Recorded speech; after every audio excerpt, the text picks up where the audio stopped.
Hi, everyone. Thank you for joining us today. My name is Jenna Faulkner. I am the clinical practice leader with Trauma Nova Scotia. Today is our last trauma webinar of 2023. Thank you all for being here. We're really lucky today to have the Nova Scotia Health Trauma Program Director, Dan Cashen, to discuss the novel trauma consult service that has been in place now for just over a year. We just celebrated our 1-year anniversary. Dan is a dedicated healthcare leader with an unparalleled commitment to trauma care. Currently serving as the Provincial Director for Trauma Nova Scotia, Dan has been instrumental in the continued integration of a province-wide trauma system, working closely with multidisciplinary teams to enhance patient outcomes. As a certified health executive and a critical care registered nurse, Dan's passion for trauma care is grounded in a philosophy of collaboration, evidence-based practice, and continuous quality improvement. Personally, I consider myself very lucky to work closely with such a supportive director, and I'm very excited for you all to learn more from Dan today. Over to you, Dan. Thank you very much for that introduction, Jenna. I'm the lucky one to get to work with you. So thanks very much, everybody, for coming to the webinar all year round. We've had great attendance all year round, and so thank you so much, and thank you for coming to hear me talk today. This is a really exciting talk for us because we get to talk about all of the work that we've been doing over the last year and a month now. And we're really excited to share widely the outcomes of our trauma consult service. And so today, what I'll be talking to you about is, there we go.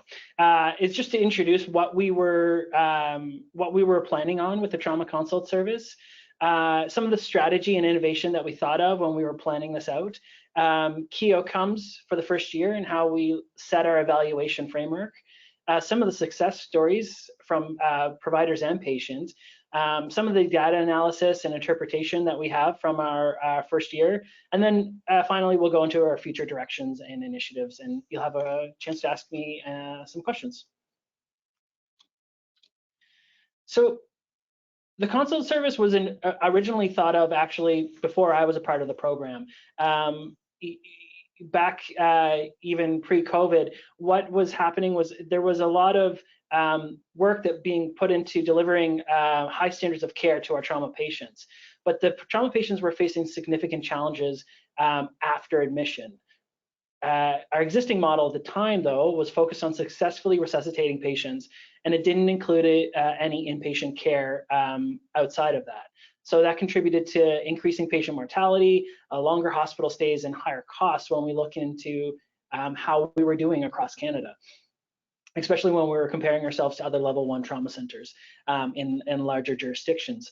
And so during COVID, our senior medical director, Dr. Rob Green, came up with an idea of how this consult service could happen, and I came in about halfway through the process of the planning and really helped to take this over the starting line, as it were, because there is no finish line for this one. And so I'm happy to say some of this work actually happened before I was part of the program. So when we say high inpatient mortality, what we really mean is what we had observed in our mortality rates was actually higher than what we expected when we look at other jurisdictions with population bases. So we had collaborated with researchers across Canada to compare mortality rates across Canadian trauma systems, which was actually a publication we were a part of. In utilizing other trauma systems in Canada as comparators, what we found was trauma patients admitted to the QEII had a higher mortality rate, observed mortality rate than what we were expecting. And patients with multi-system and thoracic abdominal trauma had a 15 to 18% increase in mortality compared to other centers. We also noted that our length of stay was increasing year over year. So you can see that our mean length of stay between 2016 and 2017 was 13 days, and actually went up to 21.7 days in 2018, 2019, despite relatively almost the same amount of admitted QE2 trauma team activations that were admitted. And so when we looked at that combined with mortality, no surprise that we saw that costs were also increasing on the system. So costs in inpatient care for trauma patients at the QE2 was increasing dramatically year over year as well, despite not a huge amount of increase in encounters that we saw. And in 2019, 2020, we actually reached the most amount of money of direct cost of $6.7 million.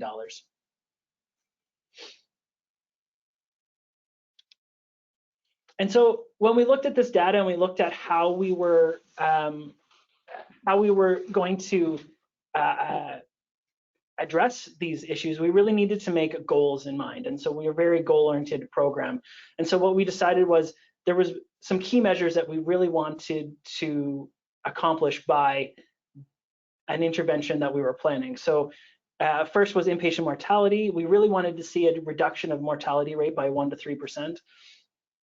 In hospital length of stay, our goal originally was to decrease the length of stay by 1 day. And patient and caregiver satisfaction, we didn't have a good way of measuring that because we had no ability of, we had no presence inside of the inpatient side of things. And so what we wanted to do was not only implement a way to start collecting this information, but see an improvement of it as we went forward.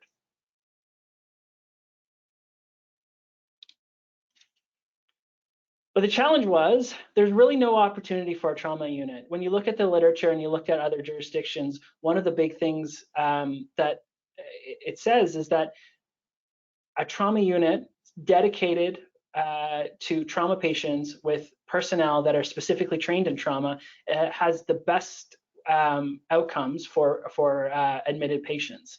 But at the time, we were still in surge states from COVID-19. And so while other jurisdictions in Canada did have some patient care units for trauma patients, there really was no opportunity for that model of the QE2. We were already over capacity in many of our units, and there was no place or no place that we could identify easily that we could actually put these patients into that they would have one unit. On top of that, there was no ability for an attending trauma surgery service that could admit patients because we didn't have identified through university training programs a way to train trauma surgeons, and we didn't have an attending service that we could identify that could actually take over for these patients. And we didn't have any way of starting that process right off the hop. So, as I said, at the time, after resuscitation, trauma patients were admitted to a surgical service that made the most sense for their concerning injury. So it could be orthopedics, thoracic surgery, general surgery, vascular surgery, neurosurgery. The patients could also be admitted to services, to those services, IMCUs or intermediate care units, and may even require ICU level care. So taking the total number of units that trauma patients could be on to be 10 at the QE2. And so we had to think differently. And in the absence of having a unit and an admitting service, the question that we had for our group and the question that Dr. Green really looked at was, how can we positively impact the trauma patients at the QE2 without having a physical space and without having an attending service? And that's where our team got to work. And so our research team is one of the strongest in Nova Scotia Health, I can say without a doubt. And so they went to the literature and they said, there is evidence that geriatric trauma consult teams and other centers do create a positive impact for the patient populations without being an attending service. So that what they did was they added dedicated physician and RNs on a consulting basis, and they could help improve and standardize care for geriatric trauma populations, leading to better patient outcomes and resource utilization. So while the literature supported a geriatric consult service, there was really nothing about an adult trauma consult service that concentrated on all admitted patients in the absence of a trauma unit. So that's where the novel thinking came about. And so we set to plan our team and identified that we could start with a physician and a registered nurse 7 days a week and for part of the day. And so at 8 to 10 hours a day. And this team would follow the patients from the emergency department and through all of the before mentioned units until they were discharged. The team could provide expert decision support to teams caring for the patients, and they could provide patients with a consistent practitioner throughout the in-hospital admission.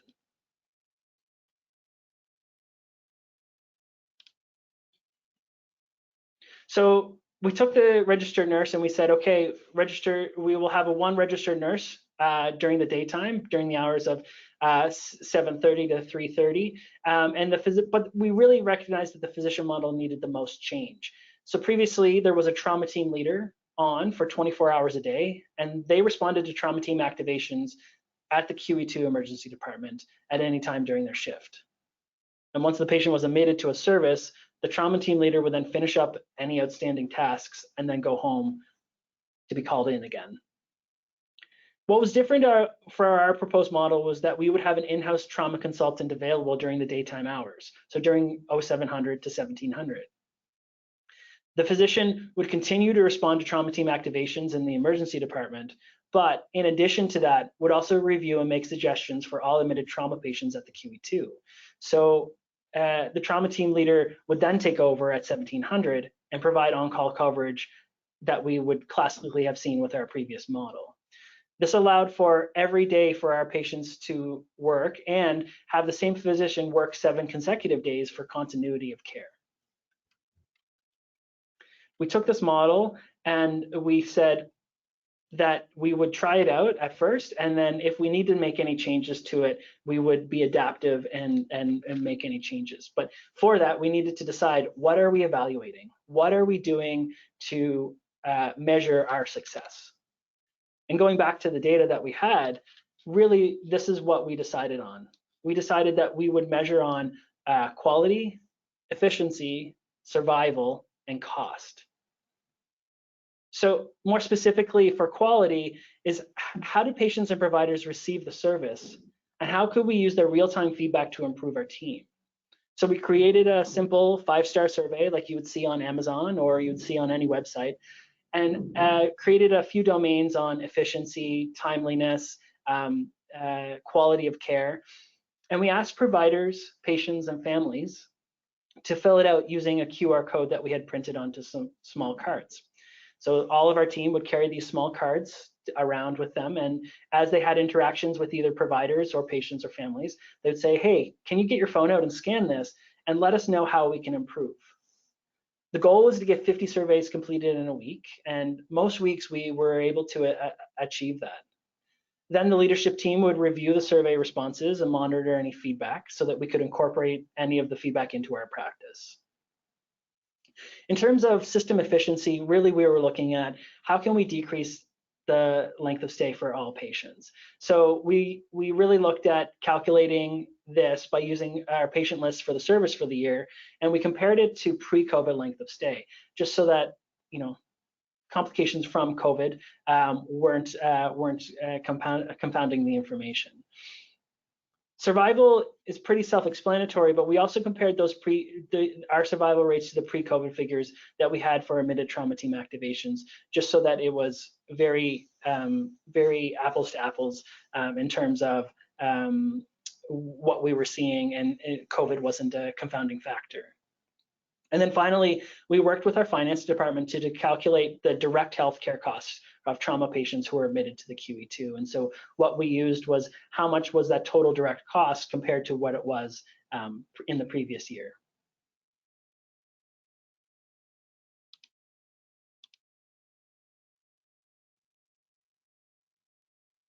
So for implementation, our business case was written, and we actually got it approved in the summer of 2022 with in-year funding. So rather than waiting classically when you have a business case, you wait until April until the funding comes in. We were able to start before that. And so we posted our positions, started recruiting, and we were able to start on October 17th, 2023, which actually just happened to be the World Trauma Day, which is not really a huge thing. We're trying to make it a bigger thing, but there is a World Trauma Day, and it is on October 17th.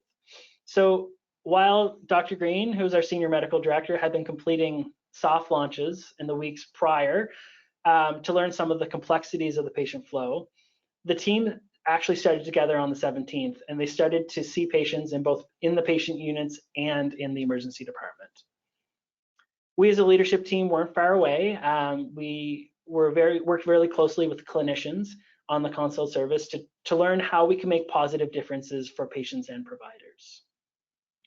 And we did that through a couple of different ways. We really looked at increasing collaboration with C3, which is the Care Coordination Center here in the Central Zone and now provincially, identifying any upcoming issues that may impact any discharge dates, such as home support or equipment that patients may need.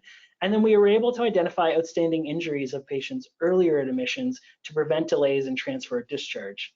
On top of that, we were able to encourage early consultation for other services such as physiatry, mental health and addictions, and other services that would be brought in to be a part of the patient's interaction sooner than maybe they would be if we hadn't been involved.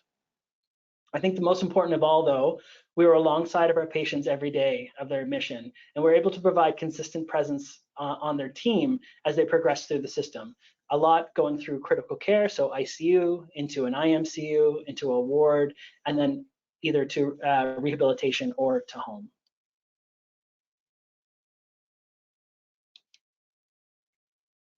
And now that we're 1 year out, we're really excited to share widely what the outcomes were of our service. And a little bit of a drum roll. But when we look at quality and we look at how we receive feedback from providers and families, we had an average of 4.5 out of 5 stars on all of our surveys. We were able to collect feedback from greater than 1,200 patients, families, and healthcare providers. And here's a quote from one of the patients who shared this with us at the 6-month mark, actually, of our service. My family and I found the team to be incredible support, a consistently positive impact during my time in the hospital. We can't imagine what it would have been like without them. And we have other similar type of feedback from providers. You know, the communication daily by the trauma consult team was very helpful to bedside nursing staff and offered excellent insight, education, and advice to guide daily nursing care of the trauma patient.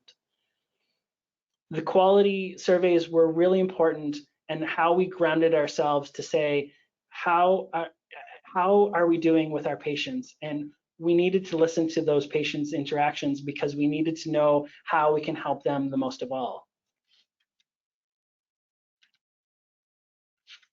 In terms of efficiency, we were able to find much more efficiency than we actually had planned. So if you recall, our goal was to have a reduction of 1 day of length of stay for trauma patients.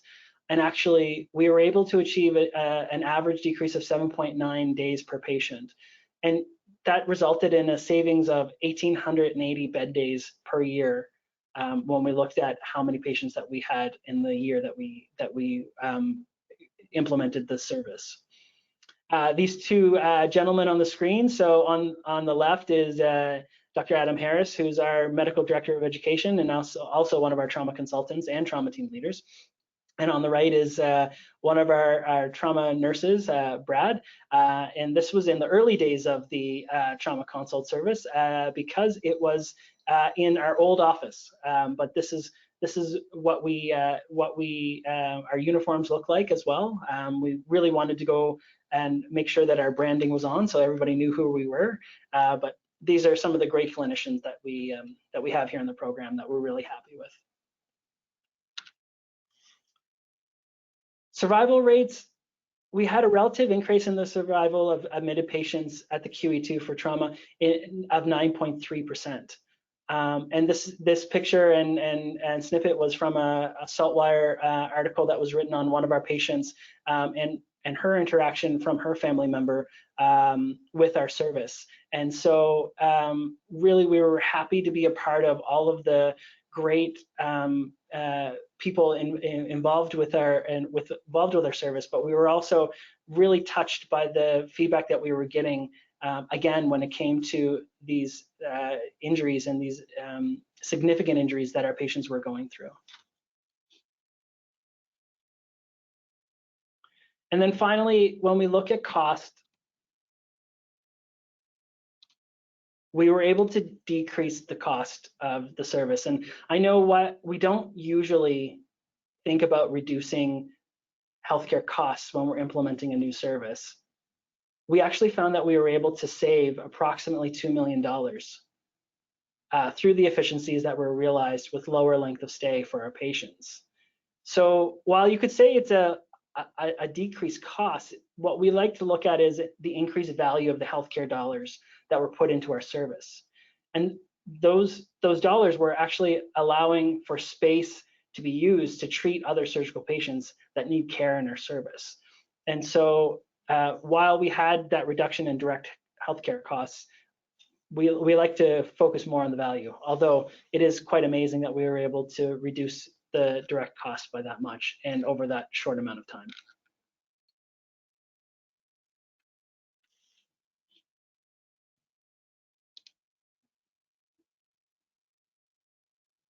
In terms of our next steps, we have a lot more that we want to do. And while the program is really hitting its stride in our provincial education mandate and in the work that we're doing in resourcing and leveling hospitals across the province, there's still more work to be done at the QEII for the consult service as well. In the summer, we added a full-time physiotherapist that can longitudinally follow patients from the ICU to discharge and be a consistent member of the team that can help with regaining mobility after a traumatic injury and provide expert advice on complex mobilizations. We recently received word that we will be able to add our physiotherapist going forward as well. So we're really happy about that, but we are still measuring the outcomes of the position, and we'll hopefully be releasing that as well alongside of some of these other outcomes. We had a trial of a physiotherapist joining our team sporadically to review medications that could be contributing to falls outside the hospital, which is one of the most prevalent mechanisms of injury of our patients. We have a proposal pending for our pharmacist to actually join our team permanently, and we hope that that's going to be accepted so that we can see that. One of the other big things that a pharmacist allows us to do is really look at VTE prophylaxis and pre-printed order sets or order sets that allow for standardization of orders, especially when we have all of these patients on all of these different services. Next year, we have received funding for our social worker support for our team with complex cases. And so we're really excited about this because there are supports at home that become a barrier to discharge. And the social worker will be able to help bridge the gap to community resources and help to prevent some of the recidivism that we see in our patients. And so a lot of times the behaviors of patients can be addressed through some of the barriers that they see, but injuries can help to be prevented in that way as well, future injuries as well, just by looking at home supports and looking at where patients are going to be going after discharge.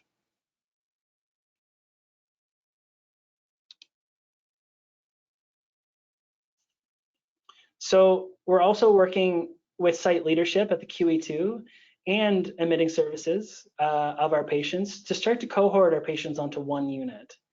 We know from the literature that this betters the outcomes of trauma patients, but what we're really excited to see is how we can do that, and again, how can we do that differently with the system that we have in place. And so we're excited to share the expertise and training for providers who are currently working on that floor to really look at how we can better the trauma care that is being provided in early admission to inpatient wards. And we're working closely with C3 on this as well to really look at what is the system, the downstream benefits, but also what are some of the collisions that may be existing so that we can help to mitigate those. Finally, what we're really looking to do is maintain and continue to improve. We've really found success in this service, and we really want to continue to improve on the success and ensure that trauma patients are getting the best care possible. This is a picture of some of our team. The two on the left are two of our trauma consult nurses, along with some of the teams that we're working with. And really we're looking at how can we continue to keep this momentum going when we're caring for trauma patients here at the QE2. And also how we're looking at bettering provincial systems by increasing the care that patients receive when they are admitted to the QE2. So a very quick webinar. I know it's scheduled for an hour. That's my content for now, though, but I'm hoping that there's going to be questions that I can answer. Rob, also, I'd love to give you an opportunity to add anything that I might have missed.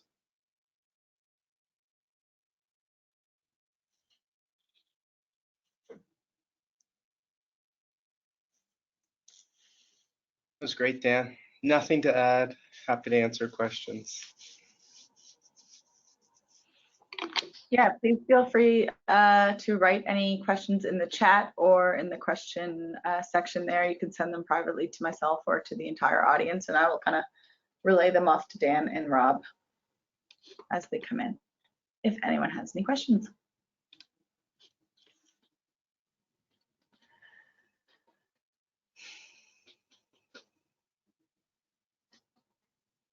And that's okay if you don't.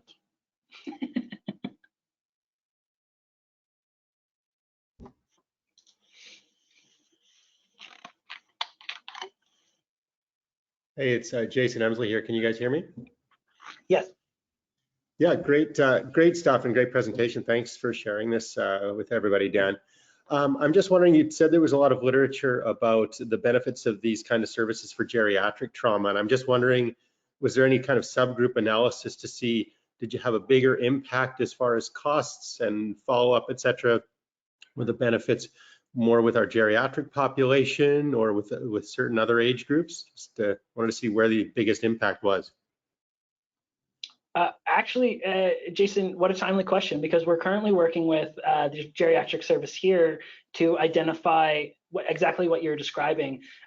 They have some preliminary data that I don't think, Rob, they have released just yet, but they're looking at a data linkage between our patient, our patients and their patient lists, and seeing how those patients did, but as well looking at how we can increase our collaboration with that service and how we can even provide even earlier consultation to the geriatric service. Rob, I don't know if you want to talk about any of that as well. Yeah, they geriatric rounds last week or 2 weeks ago was on kind of the intersection between geriatrics and trauma, and so we shared our data. They combined it with their data, and it over the last year they've been 70 patients over 65, and that's an arbitrary number, but that's what we use, and 100% of those 70 patients were consulted to geriatrics at some point, and their outcomes are obviously not as good as anyone else's. So those consults to geriatrics didn't happen until 14 days. So their length of stay is longer and their outcomes aren't as good. So we're actually, as recent as today, having discussions with geriatrics to how to move the needle up on that consult, because working with the geriatricians, they have a very unique skill set that I know I don't have and can't provide our patients and their families with. So we really think that population is going to be better served going forward, and that, to be honest, is where I think we're going to make the biggest impact in our patient population, is having early geriatrics, getting that mortality better and their length of stay better, because that whole group is an outlier compared to the less than 65. Awesome, thanks. They love it. So I was just going to say that they love it when I say the idea came from geriatrics for this entire service. So. We have a question for Matthew Smith. As you expand, would you consider a social worker? I think Dan did you not say that, Dan? Yeah. So yeah. So we go, Dan, go ahead. This is your thunder. I'm not stealing it. No.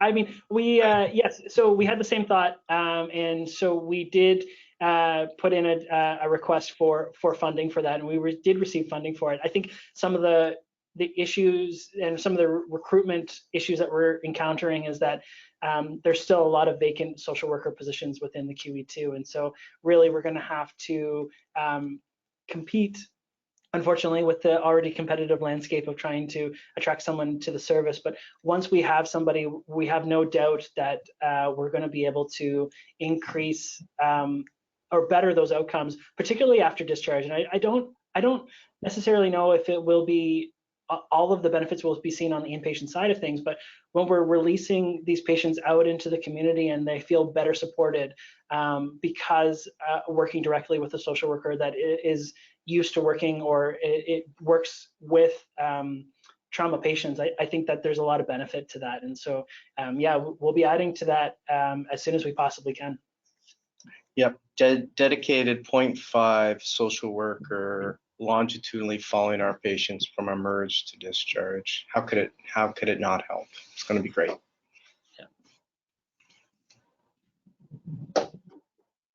Yeah. Perfect. One other question from Deanna Green. This has been at the QE2. Is there any look in the future for expanding some of this provincially? I think when you look at where trauma are admitted, the large majority, and I would say, overwhelming majority of admitted trauma patients are at the QE2, and that's just how our system is created. We're not a huge population of a province, and we're also not geographically large.